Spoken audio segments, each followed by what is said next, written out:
Seja bem-vindo ao canal Leitura Bíblica Diária. Dia 22, falaremos sobre o Monte Sinai e os 10 Mandamentos.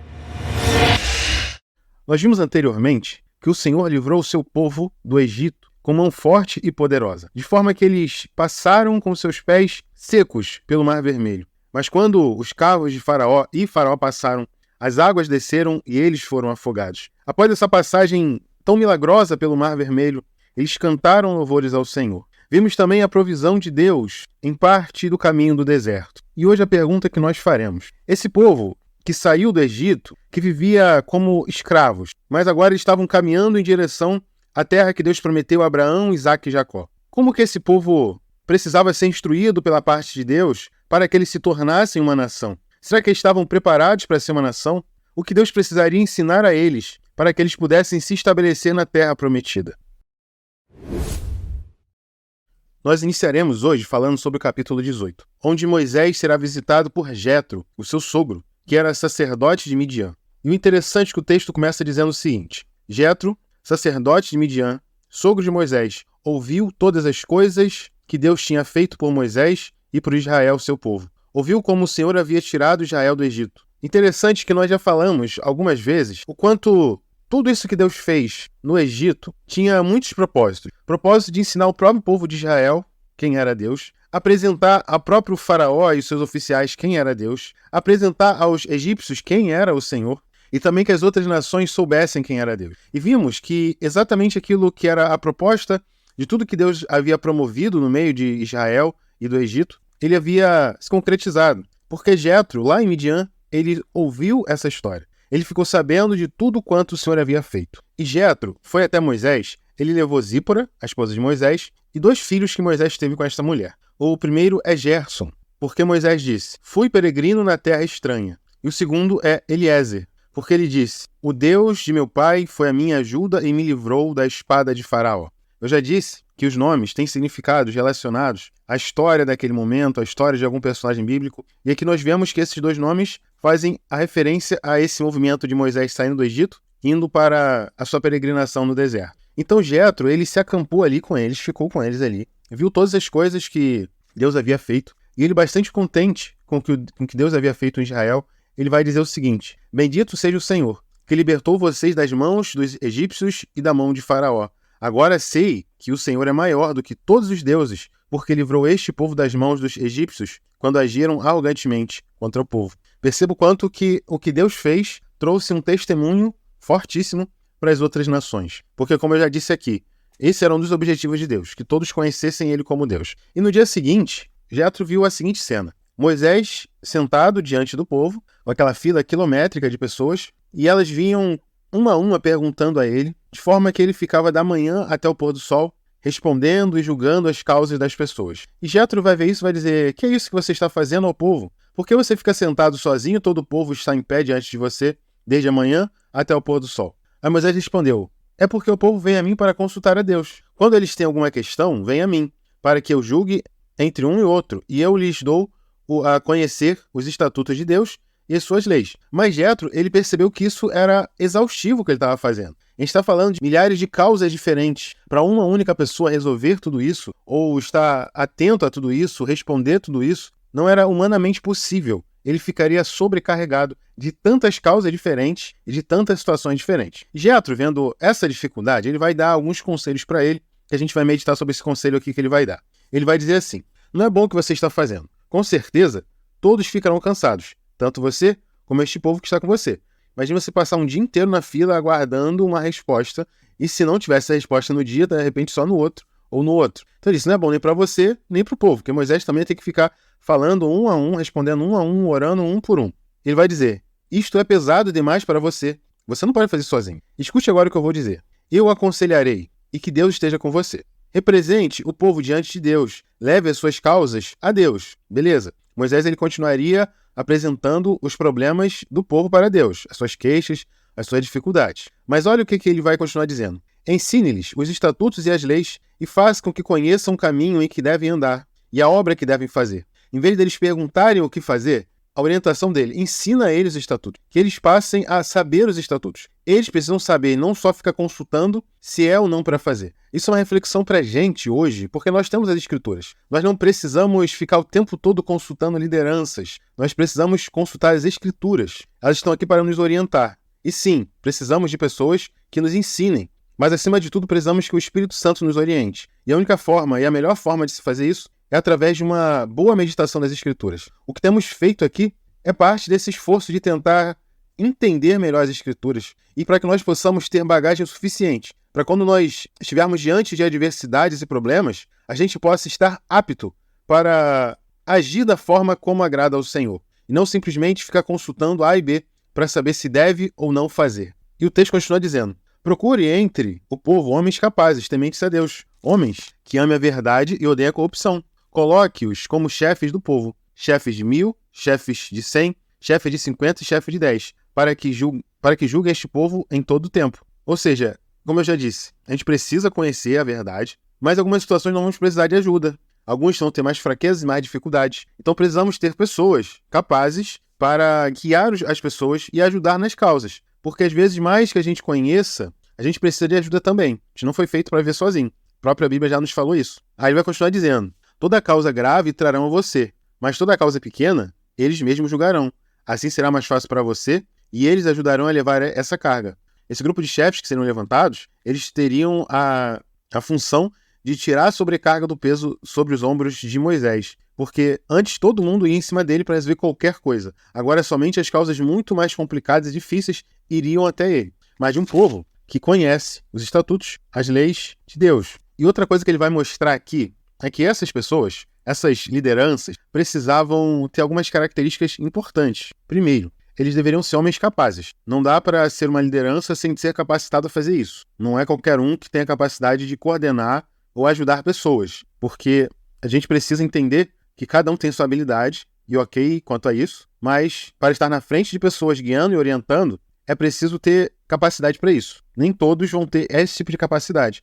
Nem todos vão ter essa inteligência emocional de lidar com dificuldades e problemas das pessoas e saber orientar da forma correta. A segunda coisa que ele fala é ser temente a Deus. Não adianta ser capaz, não adianta ter muita capacidade intelectual, mental e emocional, mas também não temer a Deus, porque senão as suas orientações serão fora do que Deus quer. Outra coisa é que eles precisam amar a verdade e odiar a corrupção. Precisam ser pessoas íntegras. Não é qualquer pessoa que pode estar diante de outras pessoas para guiar, porque senão vai levar por caminhos que não agradam ao Senhor. E foi dessa forma que Jetro orientou Moisés, e ele fez, porque o texto diz: Moisés atendeu às palavras de seu sogro e fez tudo o que lhe tinha dito. Escolheu homens capazes de todo Israel e os constituiu para chefes sobre o povo. Chefes de 1000, chefes de 100, chefes de 50 e chefes de 10. Interessante que esses chefes de 10, de 1000, é dentro da capacidade de cada um, porque cada um tem uma capacidade diferente. Tem pessoas que vão gerenciar milhares de pessoas com facilidade. Outras, com 10, com 5 pessoas, já está no seu limite. E ok por isso. Faça de acordo com a sua capacidade. Estes julgaram o povo em todo o tempo. A causa grave trouxeram Moisés, e toda a causa simples eles mesmos julgaram. Então Moisés se despediu de seu sogro, e este voltou para sua terra. Vamos falar agora sobre o capítulo 19. O povo partiu de Refidim. Após 3 meses eles terem saído do Egito, eles chegaram ao deserto do Sinai. E Moisés ele subiu para encontrar-se com Deus. E do monte o Senhor chamou Moisés e disse o seguinte: assim você falará à casa de Jacó e anunciará aos filhos de Israel. Vocês viram o que eu fiz aos egípcios e como levei vocês sobre asas de águia e os trouxe para perto de mim. Agora, pois, se ouvirem atentamente a minha voz e guardarem a minha aliança, vocês serão a minha propriedade particular dentre todos os povos, porque toda a terra é minha, e vocês serão para mim um reino de sacerdotes, uma nação santa. São estas palavras que você falará aos filhos de Israel. Então Moisés ele vai juntar os anciãos do povo e vai falar tudo isso que Deus disse, e a resposta deles é: tudo o que o Senhor falou, faremos. A gente precisa ter essa responsabilidade de obedecer ao Senhor, mas precisa ser com integridade, precisa ser sincero isso. E Deus vai continuar dizendo o seguinte: eis que virei a você numa nuvem escura, para que o povo ouça quando eu falar com você e para que também creiam sempre em você. E continua dizendo: vá ao povo e consagre-os no dia de hoje e amanhã, que eles lavem as suas roupas e estejam prontos para o terceiro dia. Porque no terceiro dia, o Senhor, à vista de todo o povo, descerá sobre o monte Sinai. Marque ao redor do monte limites para o povo, dizendo: Tomem cuidado para não subir ao monte, nem tocar a sua extremidade. Todo aquele que tocar o monte será morto. Mão nenhuma tocará nele. Se o fizer, será apedrejado ou flechado. Quer seja animal, quer seja homem, não viverá. Quando soar longamente a trombeta, então subirá ao monte. Então Moisés ele vai descer do monte e vai dar essas instruções ao povo. E após 3 dias, na parte da manhã, no terceiro dia, tudo isso que Deus disse aconteceu. Porque relâmpagos e trovões surgiram e uma espessa nuvem cobriu o monte. E Deus começou a falar com Moisés. Desça e avise ao povo que não ultrapasse o limite até o Senhor para vê-lo, para evitar que muitos deles sejam mortos. Também os sacerdotes que se aproximam do Senhor devem se consagrar, para que o Senhor não se volte contra eles. Então Moisés ele desceu e contou tudo isso ao povo. E finalmente nós chegamos no capítulo 20, onde veremos sobre os 10 mandamentos e ao final teremos uma lei a respeito dos altares. Mas vamos focar nossa visão hoje sobre os 10 mandamentos. A primeira palavra que Deus vai dizer sobre os 10 mandamentos é, na verdade, uma lembrança do que Deus havia feito no meio daquele povo. Porque ele vai dizer, eu sou o Senhor, seu Deus, que o tirei da terra do Egito, da casa da servidão. A gente vai perceber que daqui para frente, o marco zero de toda a trajetória de Israel não vai ser apenas Abraão, Isaque e Jacó, e a promessa que Deus fez a eles. Mas ela sempre vai passar por esse momento aqui, a Páscoa do Senhor. O dia em que Deus libertou o povo do Egito. Porque Páscoa significa esse passar por cima. O anjo da morte passou por cima da casa dos israelitas porque havia sangue em volta de suas portas, porque assim Deus orientou. Então esse aqui é um novo marco para a trajetória deles. E para a gente, hoje, o cristão moderno, também faz muita referência, porque o nosso marco zero, hoje, para o cristão, é a cruz de Cristo, que justamente aconteceu em uma época de Páscoa. Pode parecer coincidência, mas esses dois eventos, eles fazem referência a essa libertação. Esse grande ato de misericórdia de Deus, no qual lá atrás libertou esse povo da servidão e nos libertou hoje, em nosso tempo da servidão, do pecado, que vai apontar diretamente para aquela promessa lá de Gênesis, que Deus iria, através de uma semente da mulher, esmagar a cabeça da serpente. E Cristo fez exatamente isso. Mas quando chegarmos no Novo Testamento, nós vamos falar com muito mais clareza sobre esse assunto. Mas vamos voltar agora para os 10 mandamentos. Veremos que os primeiros mandamentos fazem referência direta a Deus. E nós já falamos anteriormente que o pecado trouxe uma divisão entre o ser humano e o próprio ser humano, e o ser humano e Deus. E justamente os 10 mandamentos vão trazer um restabelecimento entre o ser humano e Deus, e o ser humano e o próprio ser humano. Essas primeiras leis aqui vão apontar para esse relacionamento do ser humano com Deus. O primeiro vai dizer o seguinte, não tenha outros deuses diante de mim, justamente porque Deus começou a fala lembrando que ele é quem libertou o povo. Então não fazia sentido nenhum esse povo ter qualquer outro Deus diante deles, até porque pela própria confissão de Jetro, nós vimos que Jetro, não sendo do povo de Deus, ele confessou que não existe Deus maior do que o Deus de Israel. Então não faz sentido esse povo, salvo por Deus, adorar um outro Deus. A segunda coisa que ele vai dizer é o seguinte, não faça para você imagem de escultura, nem semelhante alguma do que há em cima no céu, nem debaixo na terra, nem nas águas debaixo da terra. Não adore essas coisas, nem preste culto a elas, porque eu, o Senhor, seu Deus, sou Deus zeloso, que visita a iniquidade dos pais nos filhos, até a 3ª e a 4ª geração daqueles que me odeiam. Mas faço misericórdia até 1000 gerações daqueles que amam e guardam os meus mandamentos. Ou seja, aqueles que não querem o Senhor, Deus vai continuar sobre aqueles filhos ali deles, toda a sua descendência. Porque eles vão ensinar os seus filhos a não seguir a Deus. Mas se algum deles quebrar esse ciclo, essa cultura familiar, como eu já disse algumas vezes, e começar a adorar o Senhor, ele estará abençoando também as suas gerações. Então o segundo mandamento é não faça imagem. Por quê? Deus, ele é espírito. Deus, ele não é uma forma. Todas as vezes que eu coloco Deus em uma forma, eu limito quem ele é. Ele é muito acima disso. Não podemos limitar quem é Deus. Ele é tudo. A outra lei vai dizer o seguinte, o outro mandamento vai dizer o seguinte, não tome o nome do Senhor, seu Deus, em vão, porque o Senhor não terá por inocente o que tomar o seu nome em vão. E aqui a gente não fala de simplesmente pronunciar o nome dele, mas é de carregar esse nome de qualquer forma. Nós precisamos ter essa responsabilidade. Se eu tomei o nome de Deus para mim, se eu tomo esse nome desse Deus, se eu carrego Deus, eu preciso viver como quem carrega Deus. Se eu confesso Cristo como meu Senhor, eu preciso viver como quem confessa Cristo. Se Cristo me ensina determinadas coisas, eu preciso viver dessa forma. Se eu digo que Deus é o meu libertador, voltando aqui para Israel, se ele é meu libertador do Egito, se ele é aquele que me tirou da servidão, se eu digo que ele é o que cumpre as promessas feitas a Abraão, Isaque e Jacó, é necessário que viva dessa forma, como quem acredita e entende essas verdades. Como eu disse, nós cristãos precisamos entender que se eu sou de Cristo, se eu sou uma nova criatura, eu preciso ser um novo ser realmente. E não apenas o título, não apenas reproduzir essa fala, não apenas dizer esse versículo como palavras ao vento, mas eu preciso realmente ser uma nova criatura. Mudar os meus pensamentos, mudar o meu comportamento. A próxima lei também vai falar ainda de Deus. Lembre-se do dia do sábado para o santificar. 6 dias você trabalhará e fará toda a sua obra, mas o 7º dia é o sábado dedicado ao Senhor seu Deus. Não faça nenhum trabalho nesse dia, nem você, nem o seu filho, nem a sua filha, nem o seu servo, nem a sua serva, nem o seu animal, nem o estrangeiro, das suas portas para dentro. Porque em 6 dias o Senhor fez os céus e a terra, o mar e tudo que neles há, e ao 7º dia descansou. Por isso, o Senhor abençoou o dia de sábado e o santificou. Esse nome sábado significa descanso. Então, a ordem de Deus é, durante 6 dias, você se preocupa com as suas atividades normais. Mas o 7º dia, o dia de descanso, ou o sábado, você vai se dedicar ao Senhor.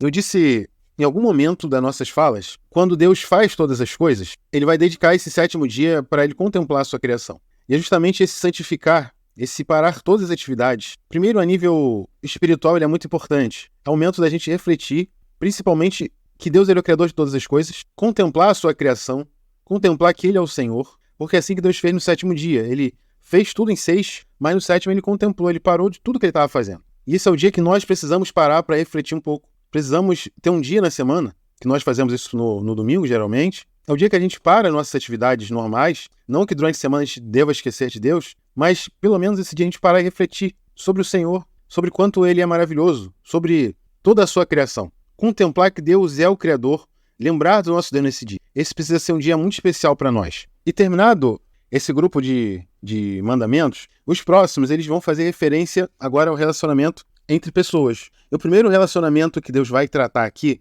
é o familiar. Ele vai dizer o seguinte: honre seu pai e a sua mãe, para que você tenha uma longa vida na terra que o Senhor seu Deus lhe dá. Ou seja, o primeiro relacionamento que ele mostra que nós precisamos repensar e modificar é esse relacionamento entre nós e os nossos pais. Um relacionamento de honra e respeito em relação aos nossos pais. A tal ponto que Deus ele dá uma promessa aqui, dizendo que dessa forma a gente vai ter longos dias aqui na terra. E longos dias, em toda a Bíblia, nós vemos que é um símbolo muito grande de prosperidade de Deus. Ter longos dias, viver muitos anos, nós vemos que na Bíblia é um sinal de bênção de Deus. E daí ele continua mostrando outros tipos de relacionamento, só que a nível mais social. Mas não mate, não devo matar ninguém, obviamente, não cometa adultério, não furte, não dê falso testemunho contra o seu próximo, ou seja, não fique contando mentira sobre alguém. Alguém, eu ouvi falar que alguém fez, não, você não viu, então você não deve ficar falando porque viu, porque acha que viu, ou alguém te contou. Não, você não viu, você não tem certeza, não fale. E o último, não cobice a casa do seu próximo, não cobice a mulher do seu próximo,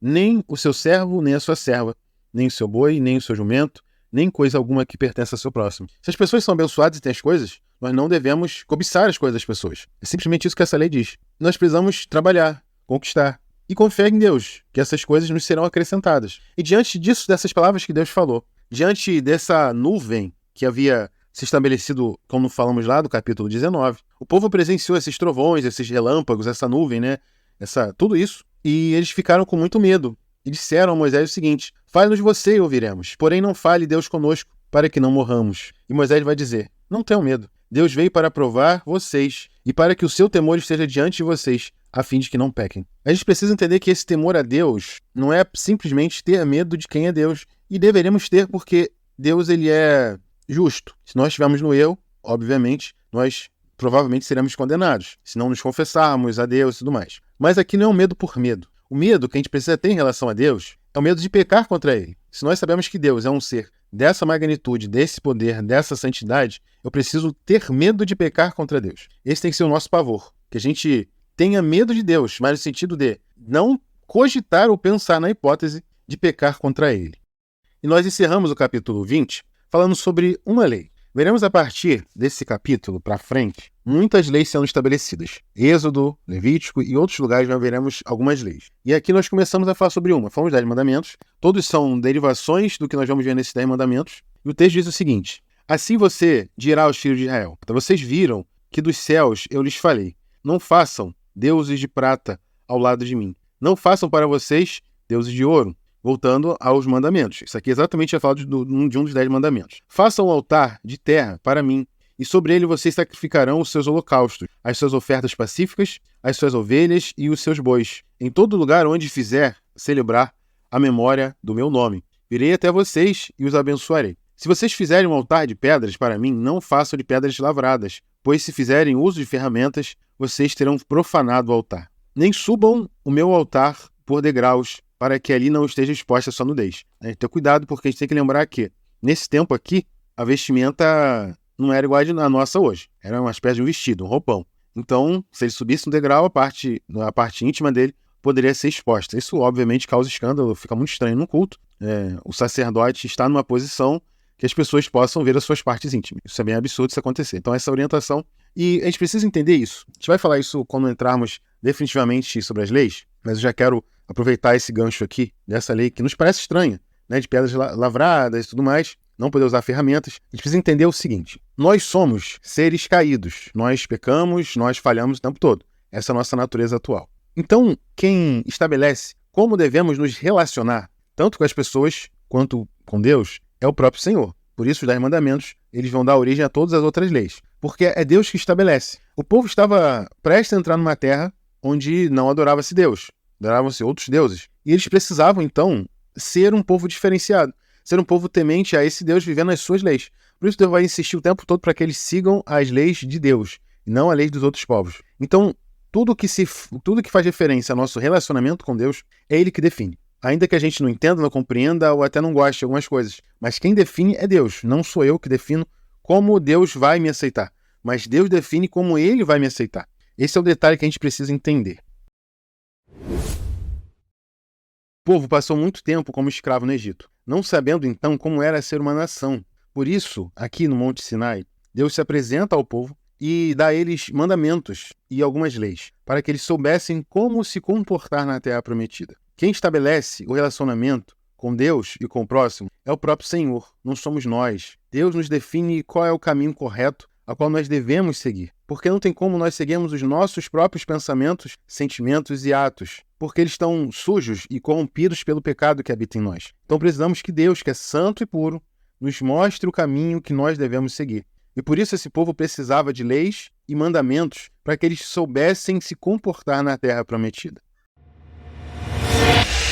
Encerramos o nosso encontro de hoje. Falamos sobre Êxodo 18 ao 20, onde vimos que Deus estabeleceu 10 mandamentos para que seu povo fosse guiado através deles. Jetro apareceu e instruiu Moisés para dividir sua carga com outros. Nossa próxima aula falaremos sobre diversas leis. Que Deus te abençoe.